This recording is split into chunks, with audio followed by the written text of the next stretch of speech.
আলফাডাঙ্গায় RAB ১০-এর অভিযানে ১০০ বছরের বেশি পুরনো একটি প্রাচীন বিষ্ণু মূর্তি উদ্ধার করা হয়েছে।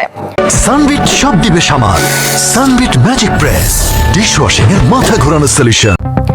আলফাডাঙ্গা প্রতিনিধি বুখারী মল্লিকের পাঠানো ভিডিও ফুটেজের ভিত্তিতে সম্পূর্ণ প্রতিবেদনটি দেখুন।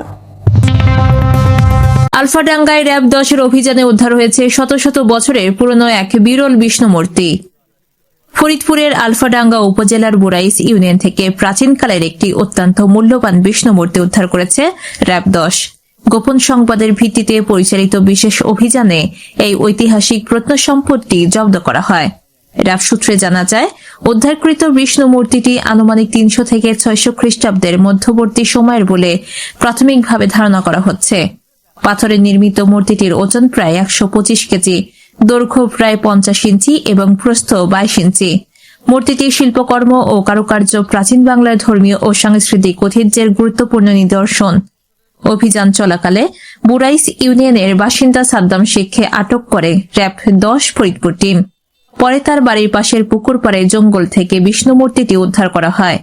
আটক সাদ্দাম শেখের পিতার নাম আকবর শেখ। প্রাথমিকভাবে ধারণা করা হচ্ছে, আন্তর্জাতিক বাজারে এই ধরনের প্রাচীন প্রত্নসম্পদের মূল্য বিপুল অঙ্কের হতে পারে।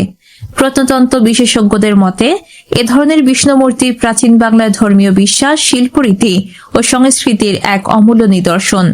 র‍্যাব ১০ জানিয়েছে, উদ্ধারকৃত মূর্তিটি যাচাই বাছাই শেষে প্রত্নতত্ত্ব অধিদপ্তরের কাছে হস্তান্তর করা হবে। একই সঙ্গে দেশের প্রত্নসম্পদ সংরক্ষণ ও অবৈধ পাচার রোধে এ ধরনের অভিযান অব্যাহত থাকবে। সীমা আক্তার, চ্যানেল এস7, ঢাকা।